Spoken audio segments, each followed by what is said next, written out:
Hi and welcome to my IDEL virtual room. A very good morning to you. I'm Dr. Charles Sharma Naidu. I'm here with my counterpart, Ms. Usha Devi Rajaratnam, and we are presenting our entry here, and it's called Empowering Students with Online Gamified Assessment Model for the Critical and Creative Thinking Skills module. We call it O-Game.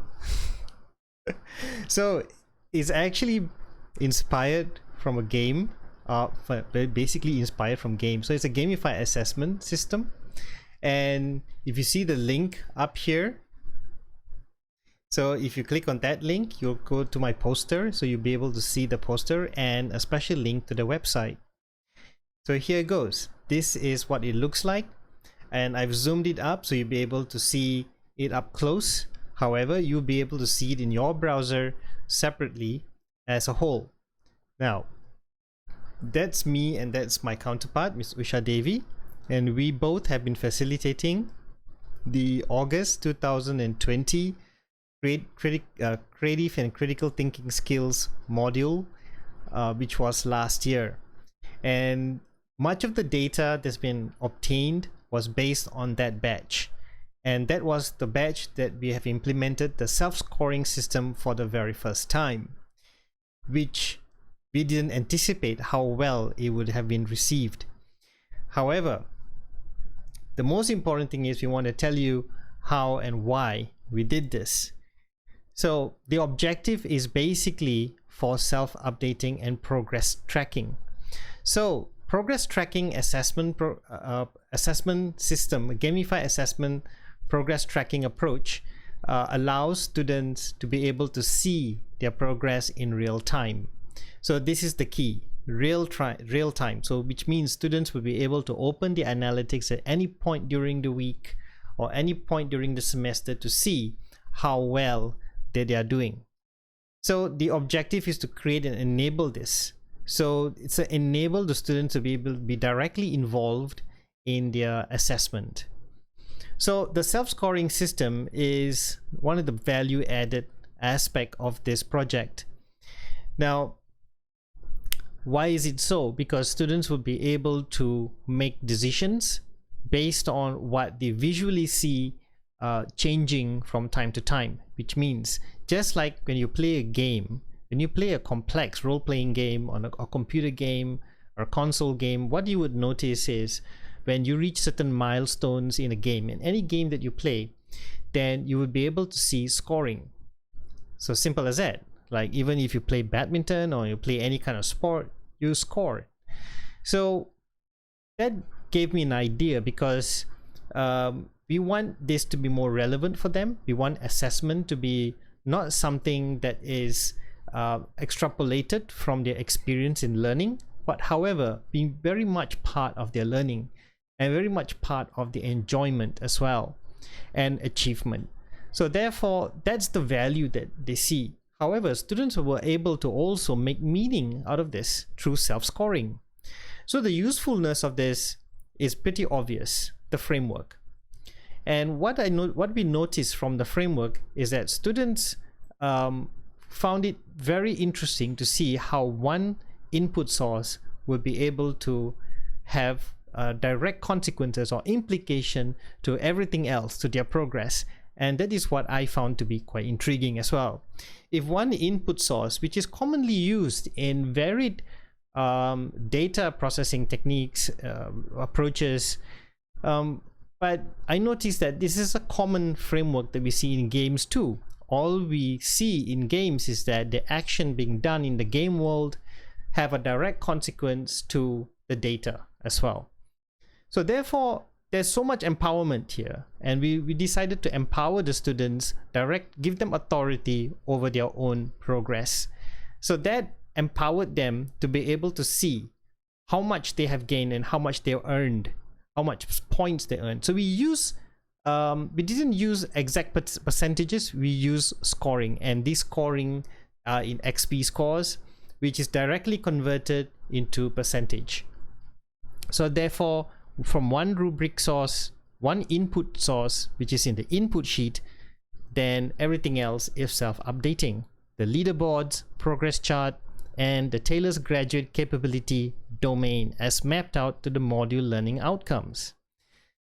So this method has been recognized. As you can see, the awards that I got before is noticed based on how much they have noticed the potential of this framework. I entered this framework into the Syntalk International Games and Gamification competition with the whole idea of getting feedback. Actually, it's not so much as to win the competition, but little did I notice, or little did I anticipate, I won. and it was a very rough prototype. I never expected them to pay a lot of attention to the possibilities of how this can actually reduce workload for teachers and educators, because instead of marking piles and piles of paper, instead of struggling to do all the assessment only at the end of the semester, what if you get to input everything into one device or one source on a browser or on a device, and the students will be able to see their analytics changing, and something happening there, visually happening in real time. So the student also provided very interesting and encouraging feedback. So the students, for example, they have actually conveyed some very interesting insights to how they saw it, and some interesting perceptions as how they saw it. So this experiment has really got our attention, and we were really intrigued. For example, there's one particular feedback here. I can read this to you. Because I had to score myself, I was able to objectively look at my own work and score accordingly. It prevented me from being too harsh on myself, as well as be too arrogant. I think it's a great method. So, which is very interesting insight, because it provided some sense of meaning making in the whole process of self-evaluation. So they found meaning in how they're able to invest, the amount of effort they invest, and how much scores they have to input, against how much they have done. So they making that evaluation on their own, and then later on validated by us and moderated by us against the evidences in their e-portfolio, provided some meaning to them, and they never really protested. They never did. Nobody did. So that's what we found. There was no protest, and so far the students found it encouraging, and they were felt empowered as well, that what they've decided was considered. So this sense of empowerment was very encouraging to us, and we found that the students were much more happier, and they actually felt that this was like playing an actual game. So in terms of commercialization potential, there is plenty of opportunity, because the framework does show how it can work.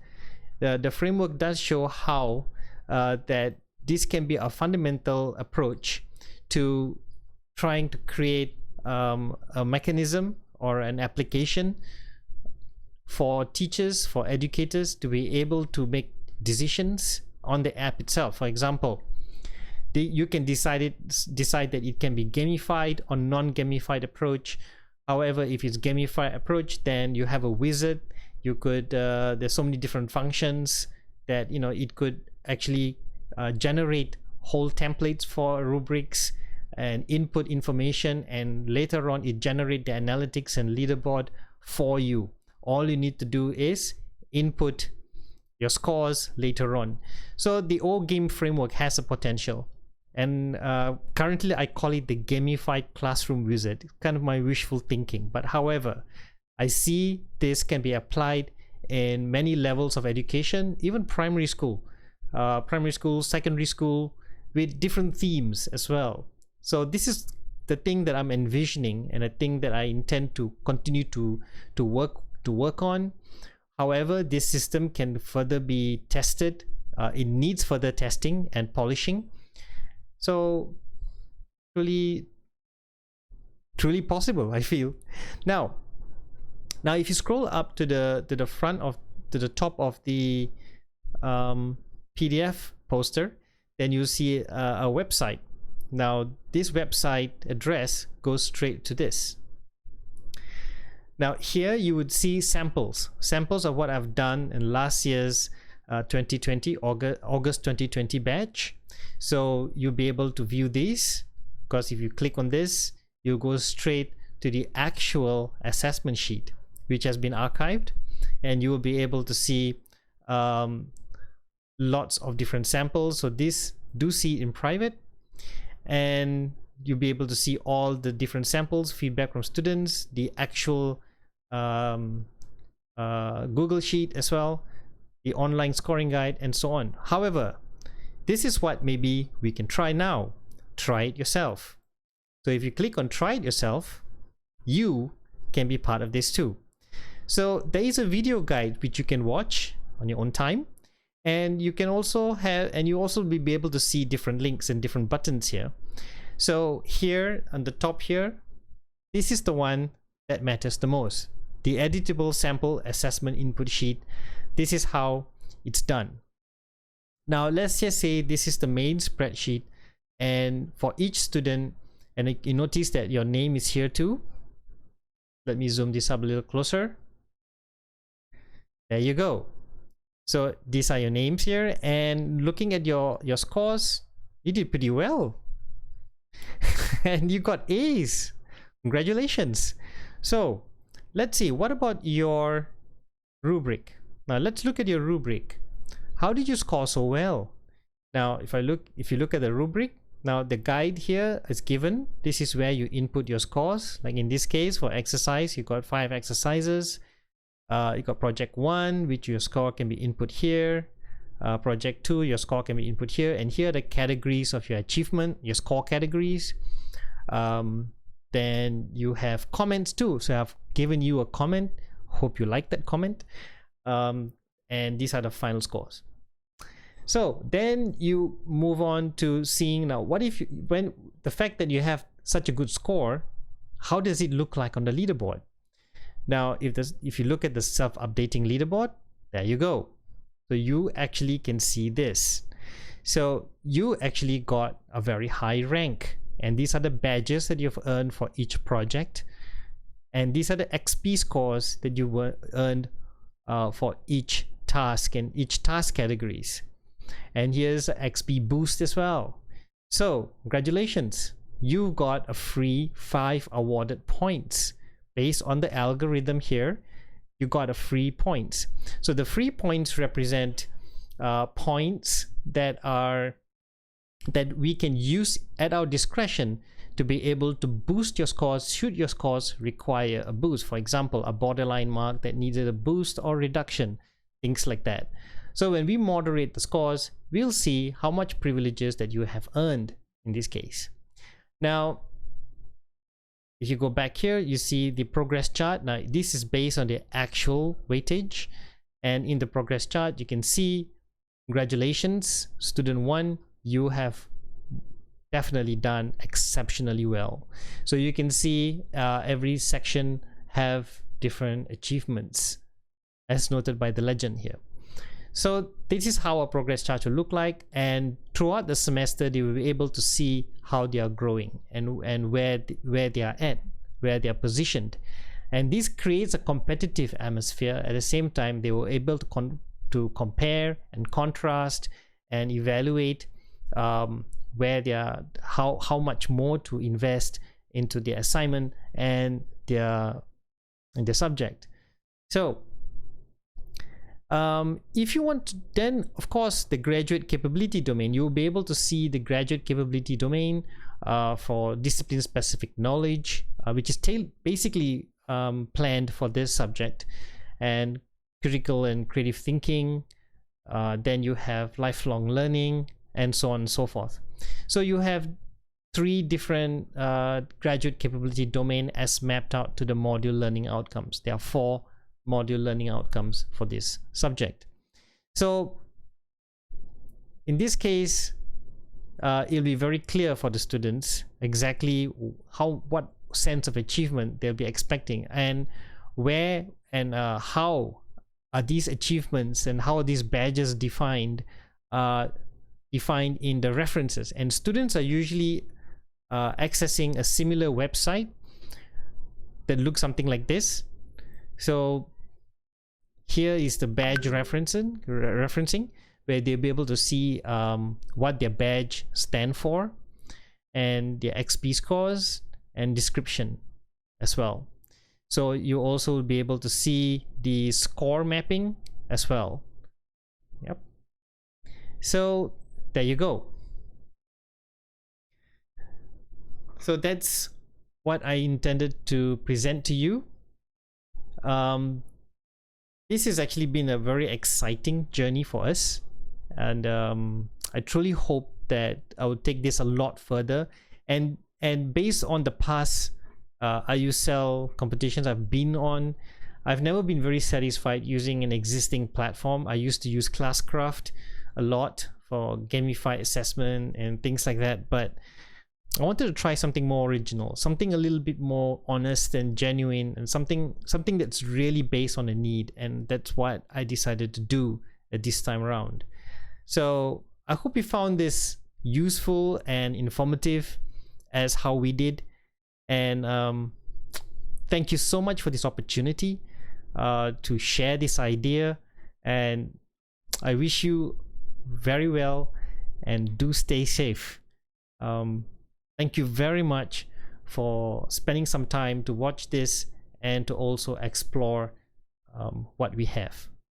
Thank you very much. Let me go back to the main page. Okay. Thank you very much. Bye.